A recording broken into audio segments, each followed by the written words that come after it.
We'll be talking about similar polygons today. You guys have been using ratio and proportion, so it's going to apply nicely to the similar polygons. So some examples, or an example that I'm using right here, is we have these two polygons. So we can say A, B, C, and D are congruent to E, F, G, and H. And the reason we know they're congruent is we have this angle is congruent to this one, this angle is congruent to this one, this is congruent to this one, and this one is congruent to this one. And it's also stating too that our sides are congruent. So AB is congruent to EF, and BC is congruent to FG, and CD is congruent to GH, and DA is congruent to EH or HE. And so those are like congruency statements right here, and then when I talked about the angles. So we'll talk about that down here. And so we're just looking at congruency among polygons. So let's move down to our example here. We have pentagons JKLMN and STUVW are similar. So when they're similar, you can use proportions to solve for sides that you don't know. List all of the pairs of congruent angles. So these are similarity statements. And so what I'm going to do is I want to make sure my shapes are in the same direction. And J is congruent. Angle J is congruent to angle S. Angle K is congruent to angle T. Angle N is congruent to angle W. Angle L is congruent to angle U. And angle M is congruent to angle V. Those are my angle congruency statements. Now we're going to talk about our proportions.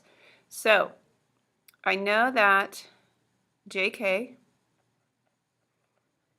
is congruent to ST, and I'm going to say that JN is congruent to SW, and NM or MN is congruent to WV, and UV is congruent to LM. Whoops, let me change that. I like to have them all the same on the top. So if we're starting with this shape, I want to start here. So for LM, it's congruent to UV. And then let's see, did I get all my sides? I have JK, JN, NM. Okay, and then I need KL is congruent to TU. Those are just congruency statements, so you're saying that they're congruent. Now let's get into the actual math of it. So it says, decide whether the figures are similar. If they are similar, write a similarity statement. Okay, so the way that you do that is you start comparing them using your sides.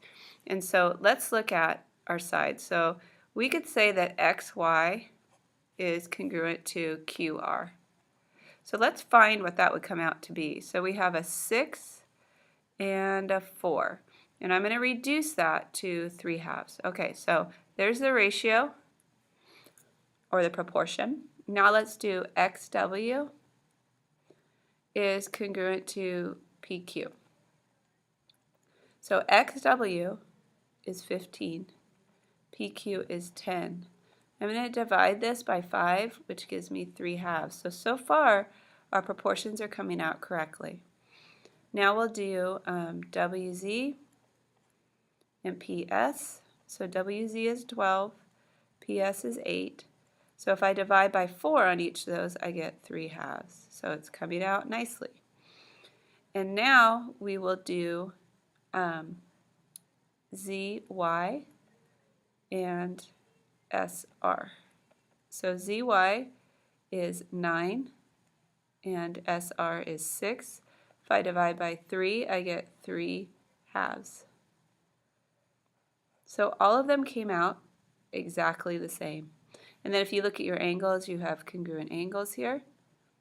So it is congruent. So we want to say that the polygon, let's see, W, X, Y, Z is congruent to P, Q, R, S. And there's my congruency statement. All right, this last one is just a theorem. If two polygons are similar, then the ratio of their perimeters is equal to the ratio of their corresponding side lengths. So that means if you add up the perimeters, the perimeter of one of your shapes, and you put the other one on the bottom, you add up the perimeter there, if you reduce that, it should equal all of the proportions for each side. So in order to tell if it is similar, you could add up your perimeter, put that on top of the fraction, add up the perimeter here, put it on the bottom, and then you're just going to do each side and see if it all equals out. This would be a great way to prove that the polygons are similar.